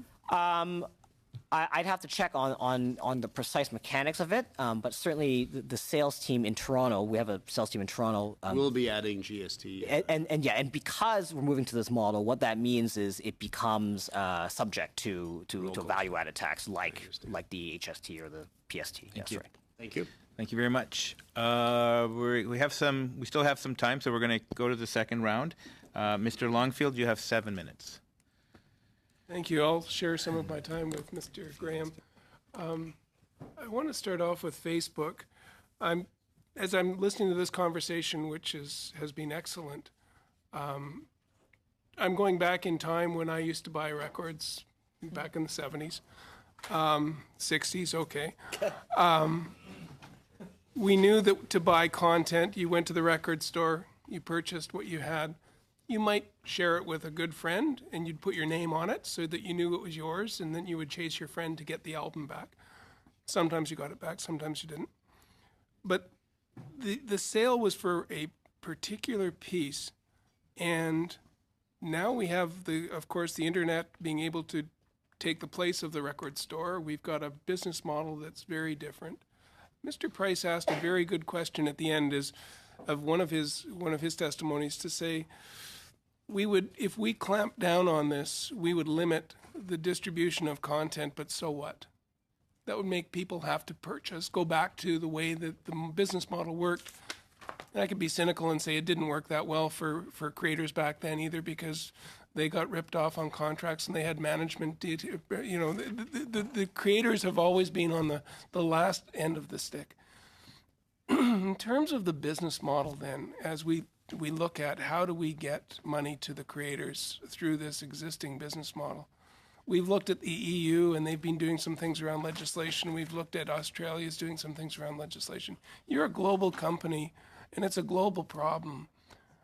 Is there anything that you can suggest to us in terms of recommendations, in terms of how do we get value for the products that we consume? How do we get value to the creators for the products that we consume? Sure. Thank you for the question, sir. So I think first and foremost, as I alluded to at the beginning, Facebook is a platform where largely people can get discovered and they can find fans and find new fans. And that actually is of tremendous value, not just to artists and creators, but to NGOs including and also politicians, as you may know, on the platform. I think far be it for us, I think, to say what the committee should do on these sorts of questions. But I can say that for us on the platform, we do recognize the need to build new tools to allow for artists and creators to be able to more to monetize. I mean, right now, largely in Canada, if you are in music, basically our issue with that and how we deal with it is largely on the enforcement side. So we, if there is copyrighted content on the platform, we will take it down. We want to get to a space where I think we're able to help artists get remunerated for that sort of stuff. But that is, I think, down the line. I don't know, Prabir, if you want to talk a bit about that. I think animating our view is really looking for first understanding all the aspects of the music ecosystem. You have some here today, you've heard from others, but really the marketplace is shifting in such great ways. If you look, for example, at what the European Union is doing, that was based on an assessment 3 or 4 years ago. And the world has changed in a lot of positive ways. So I think from our perspective, any new regulation or rule you look at should take into account all the different pieces of the ecosystem, but also look to enshrine voluntary approaches where different parts of the ecosystem are coming together to promote content, figuring out new technologies, again, to smooth out the transaction costs and things like that. And that's what I think what is at greatest risk when you have regulatory processes is not allowing for these types of flexible approaches, which we, right now, Canada has a flexible but robust system that we certainly support. Yes, and you mentioned the democratic aspect of the platform, and it's a great way for us to showcase our communities, the work that's going on in our communities, and you're not the bad guys here. It's just we'd like to see how do we support our artists so that they can get paid for a fair value for what they produce. Mr. Graham. Yeah, I just have 2 minutes left in this round. I wanted to tie up a loose end from earlier when I talked to both Mr. Key and Mr. Chan and Mr. Mehta about the content management systems you have. You talked about having IP experts that review all the requests that come in. I'd like to get a sense of quantity. How many people are there processing how many requests per day? I mean, are these people taking the time to look at 2 or 3 requests in a day, or they have 400 and they have to get through the end of the whole collection before they leave? Well, again, I think in our transparency report that we just published a few weeks ago, and I think you can see it at facebook.com/transparency. I think it's the URL, something like that. But there we do spell out in detail sort of how the number of requests we're getting. So globally, we had about 500,000 requests, and that led to about 3 million pieces of copyright. So how did 500,000 requests result in 3 million removed copyrights? It could be multiple. It could be multiple requests. One request where we find multiple copies on the platform, but yeah, in fact. as Kevin noted in his opening remarks, you can report multiple posts, you can report groups, videos, text. So often, and we want to make it as user-friendly and frictionless as possible. So in one report, you can have multiple listings. And so again, that is something that again all gets processed by our IP, our global IP team. Okay. Mr. Key, you mentioned that you'd blocked you had found 3 billion infringing URLs earlier. That's across how many domains? Do you have any idea? Because one domain can have millions of URLs. I'd have to double check on that. It's quite a number, but it's basically several 100,000 domains. Okay. I think I'm out. 30 seconds.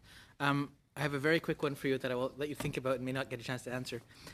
Google and Facebook especially, when HTML 4.01 transitional was the standard for the internet, like the most common web standard, everything more or less worked across platforms. And now a lot of the social media companies and Google too are no longer platform independent. And so if you go to Facebook on a BlackBerry or on an iPhone, or you get a completely different experience in each place.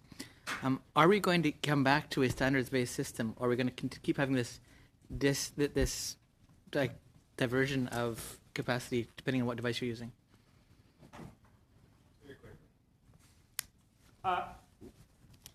There we go. I have to admit, I think one of our strengths, actually, sir, but we'll double check on our end. But one of our strengths actually has been that you're sort of like a one interface process at Facebook. So regardless of whether you access it on an iPad or a phone or your desktop, it is going to be the same experience for the user or for the page across our platform.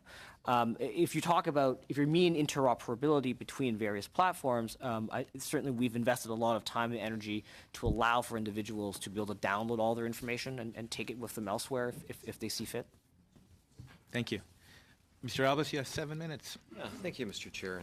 And just in regards to some of the comments Mr. Key made earlier today, about the difficulties of contextualizing, I guess, through your content ID filters into fair dealing. You kind of referenced that it's very difficult for that system. So even though we create laws, the system itself is the one that's going to have to recognize and adapt, and that may involve appeals and whatnot. It might involve technological review, but also perhaps personal review. So what are some things that this committee, Mr. Key, can do to make life better for those content creators to be able to upload their new content that they've made that's original or that they've paid for through various tariffs, so we can see more of that content being supported and not bound up either in appeals or through those technological guards? What things can we do to make the system better for them? Well, this is really to be honest, it's a matter of how the platforms individually operate. Because your line of questioning is actually highlighting the tension that we inherently exist. And on the one hand, we invest literally hundreds of millions of dollars in investing in effective enforcement so right holders can properly administer their copyright across our platforms. On the other hand, we also have other classes of creators who are basically kind of more in the user class who actually utilize other people's copyright in the course of creating their own. And essentially, we have to sort of manage all of this. Copyright is an extremely complex beast. Again, Jeff alluded to this in his opening remarks with respect to the number of creators. Every single time that you create something, you have a copyright that vests in that, whether or not you're actually utilizing somebody else's copyright in that process. Navigating this extremely complex web is actually extremely challenging, which requires a balancing of the various interests. So on the one hand, we have a copyright management system. On the other hand, we have an appeals process to balance off those kind of issues. I think essentially, from a legislative from a legislative standpoint, this is actually something that's very much between the individual platforms and the users and the creators who basically utilize those platforms.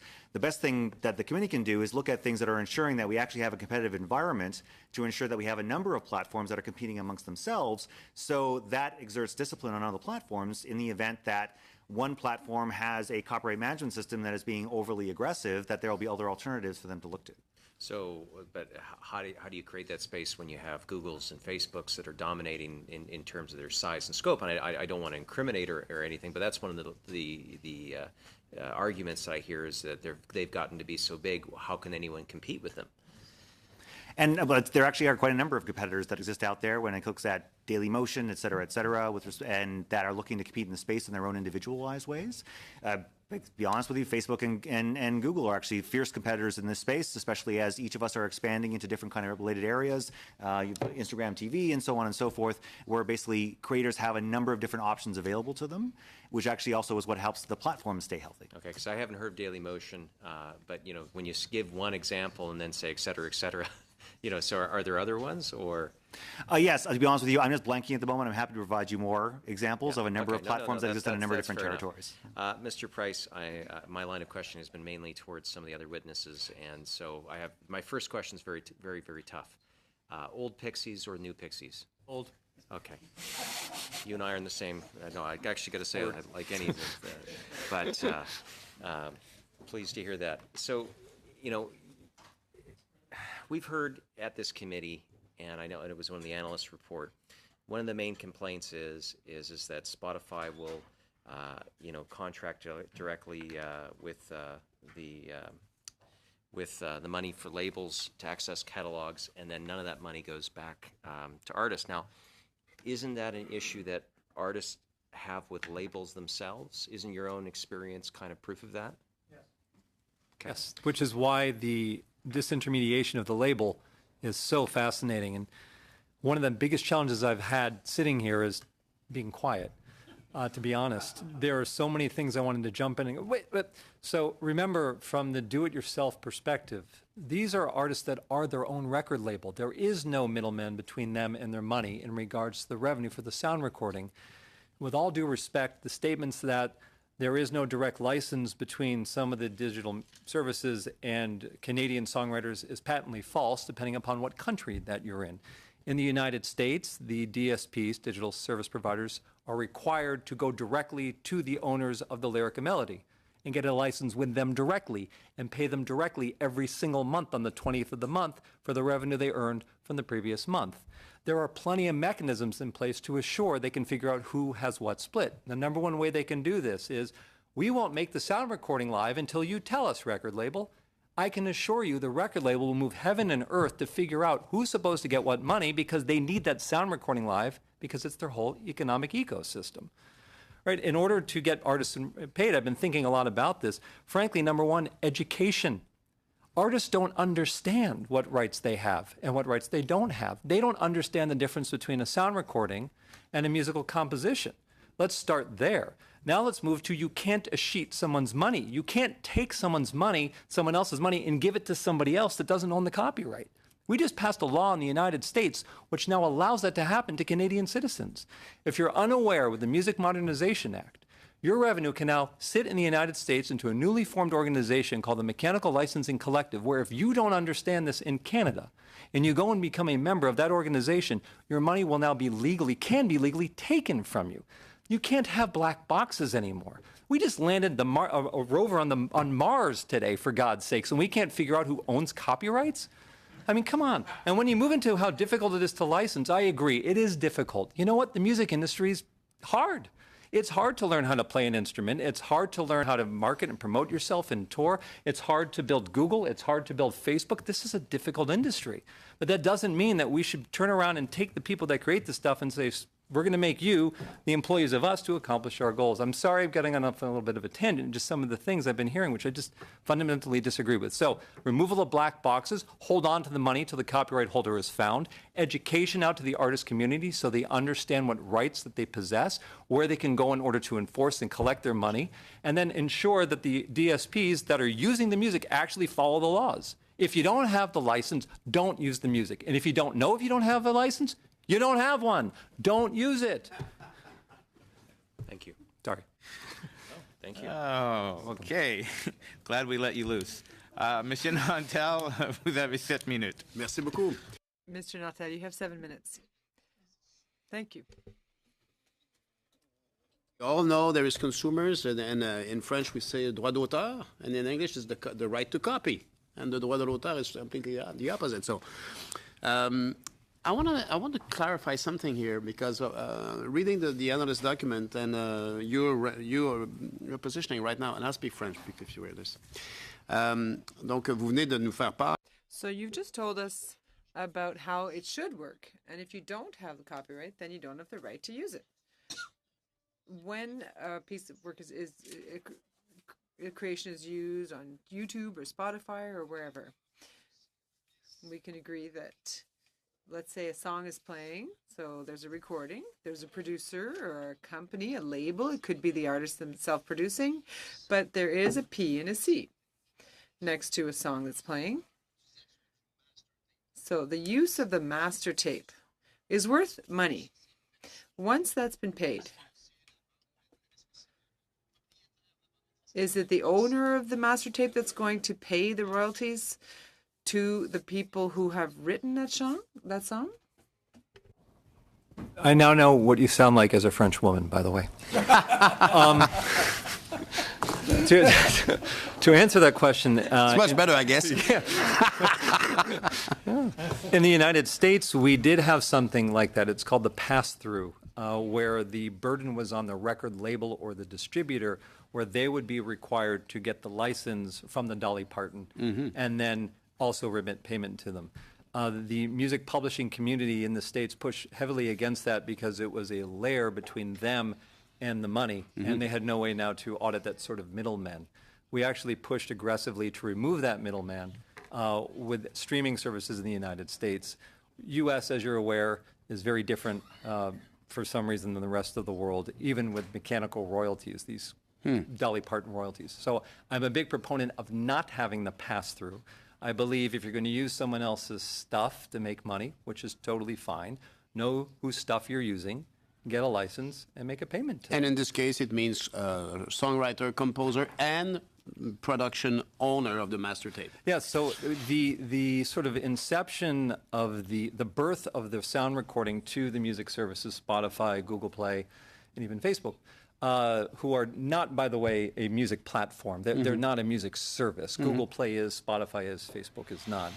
But it's a distribution.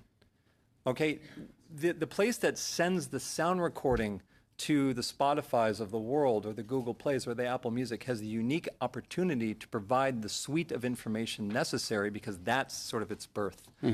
And frankly, the digital services, in my opinion, should make a requirement in the technical specifications that when the information is sent to them, they should include not only the information around the sound recording, it's the Beatles, right, recording, Let It Be off of Let It Be album, but they should also simultaneously include who wrote it, John Lennon, Paul McCartney, and the name of the entity that works for them if they hired one to do it. Now you've got the full suite of information right there, and if it doesn't come in, then don't make the recording live. And again, I'll harken back to the political talk point. That will solve about 90% of these problems that I keep hearing about, which frankly are not true. If you go to somebody and you ask them, do you know what songs you wrote? Bob Dylan's my client. He's like, sure, these are the songs I wrote. If you go to the kid in Toronto and ask him or her, they will tell you what songs they wrote. They know, just no one's really asked them for it. Now, there is a benefit to collection agencies working on behalf because it reduces friction to licensing for these organizations. It allows scale, and I'm a big fan of that. Thank you, Mr. Price. Monsieur Chan, tout à l'heure, vous avez... Mr. Chan, earlier you mentioned that you had a kind of sales office for advertising in Toronto, and I'm sure many people who know about public funding, which is not my case, whose blood curdled to hearing that, and it's not your fault, but given that the company is Canadian, will be able to pay taxes, whereas when it's an American company, then they won't charge taxes. So that's a heresy. It's not your fault, but it's up to the government to fix that problem. So you said you have a local team. I'd like to ask Mr. Key, as I do. Earlier, Mr. Sheen was talking about the FNC, and media associations and cultural groups are complaining, but they are deploring that between 50 and 80% of revenues are headed your way when it comes to advertising now, which has caused led to the loss of several thousands of jobs because of all this lost advertising revenue. I had a grandfather who sold ice, and then when refrigerators and freezers were invented, then he lost his job and he wasn't very happy about it. So change happens. It's true. It's normal. Now, perhaps our media organizations are less trendy and less modern than you are, but advertising revenues have allowed media enterprises to hire a great many people. So, if I tell you that about 130,000 people work in media with advertising, just on advertising, let's say you pick up just 5% of the if you pick up 50% of advertising revenues, how many jobs do you think that means in terms of losses in Canada? I don't think I can answer the question. I'll ask it to you in English. Mr. Chan evoked that he now has a sales team for advertising in Canada. So he employs, he has an office, he has people in. The Coalition for Culture and Media are actually, and they're totally right. You are now grabbing at least 50% of the advertising money on the internet. Some say 80%, so no matter what. If all these jobs are jeopardized by this lack of revenues. My grandfather, when he was saying, well, I'm not selling any more ice, well, the guys working for you in your ice box and stuff, commerce, well, they are now working for a refrigerator company. It's okay, time changes. How about you?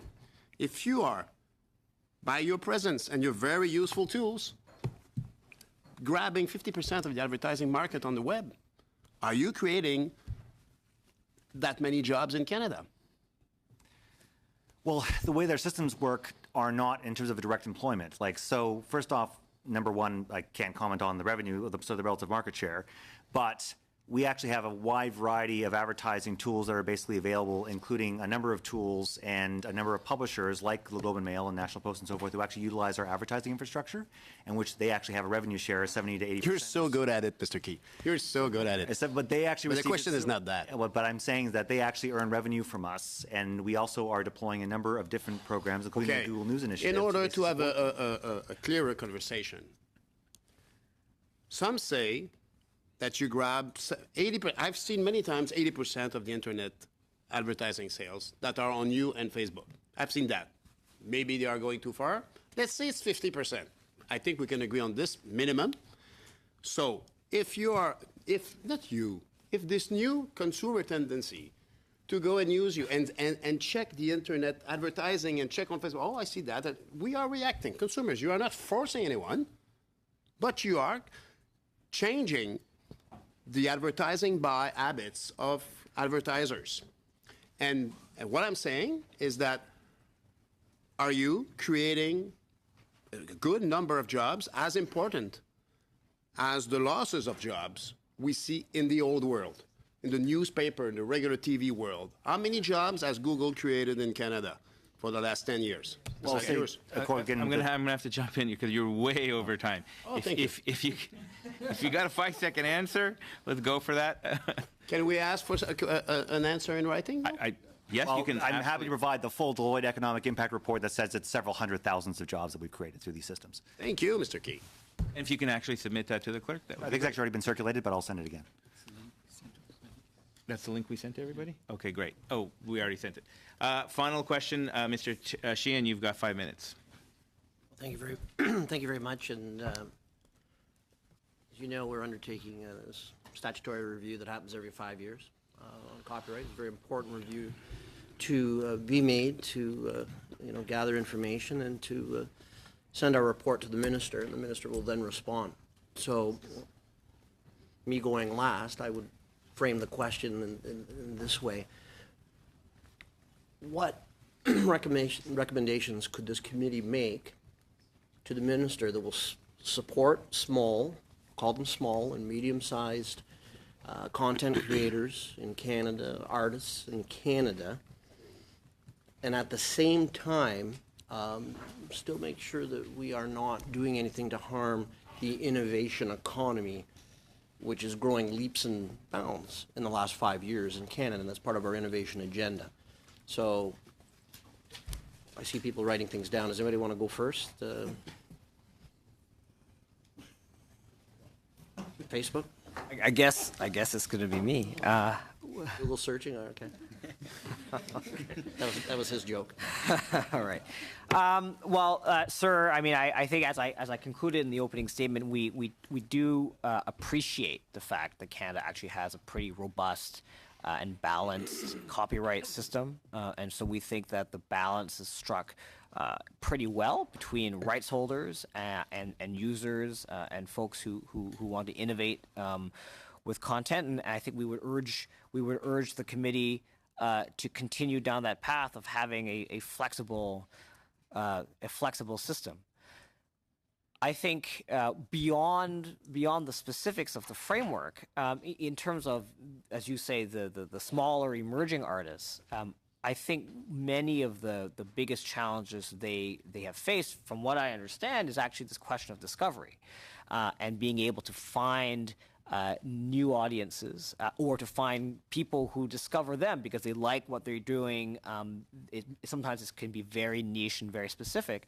And I think a platform like Facebook, which is a discovery platform, actually enables that. And so the ability for creators and artists to have a presence on Facebook and be able to connect directly with people is actually a very powerful thing. And I think generally for the internet writ large, that is a bit, I think, how that ecosystem has worked. And so I think that being able to continue to have frameworks that allow for an open and innovative internet is actually a very good thing for emerging creators. I don't know, Prabir, if you have some thoughts on that. Thank you.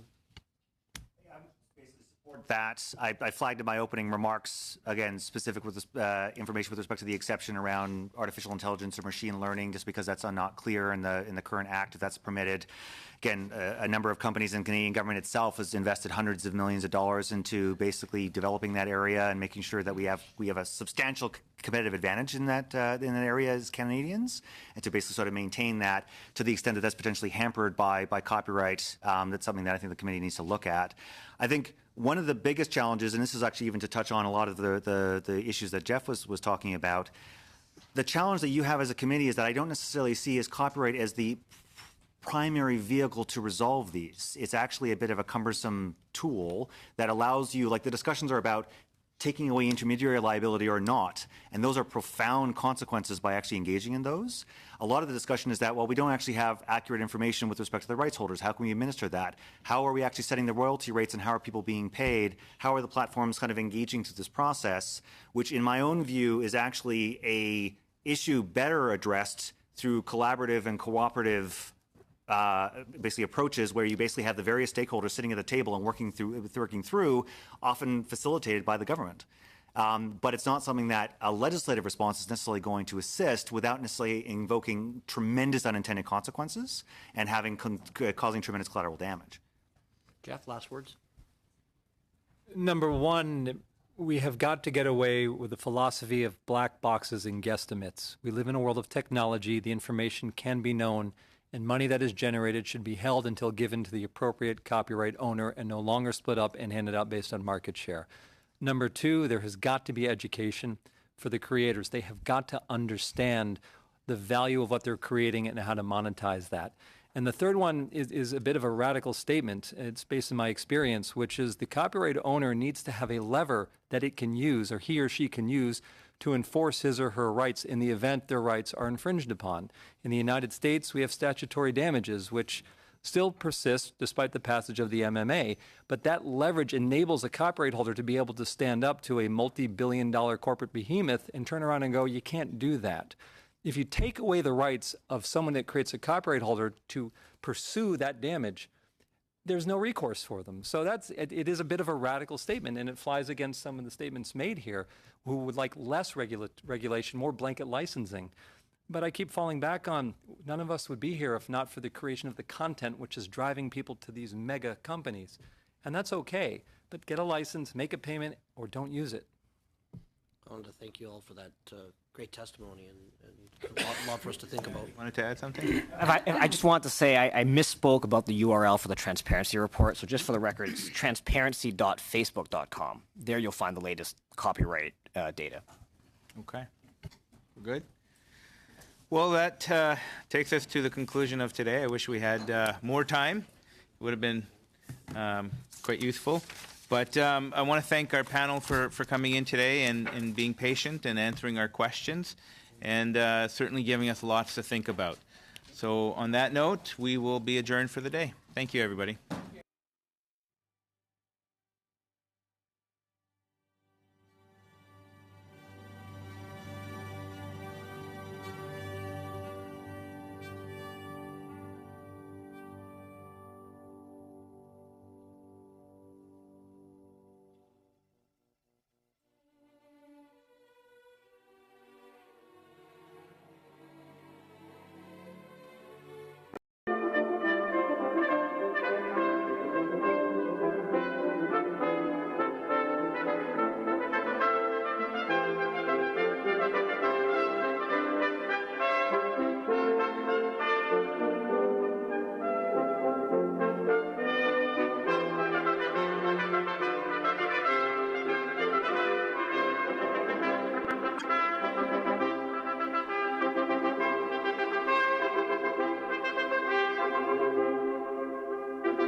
Thank you.